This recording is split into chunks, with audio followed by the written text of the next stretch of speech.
President Donald Trump has taken steps to revoke the Secret Service protection for former Vice President Kamala Harris.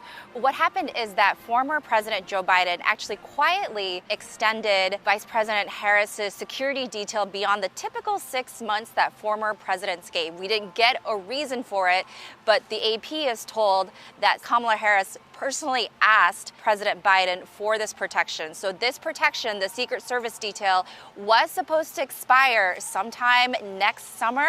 This isn't the first time that President Donald Trump has revoked the Secret Service protections of people, particularly those seem to be political enemies. We're thinking of former National Security Advisor John Bolton, who was in his first term but now has turned into a prominent Trump critic. He got his protection revoked earlier this year, as did the adult children of former President Joe Biden. That's Hunter and Ashley Biden. I'm told by a White House official that this came up in a standard threat intelligence assessment. There was nothing in a recent assessment that showed the need, in this administration's view, to continue former Vice President Kamala Harris's security detail. However, she is releasing a memoir next month. That book, called 107 Days, is named after her historically short presidential campaign. That book tour will take her to 15 stops, including at least 2 stops abroad.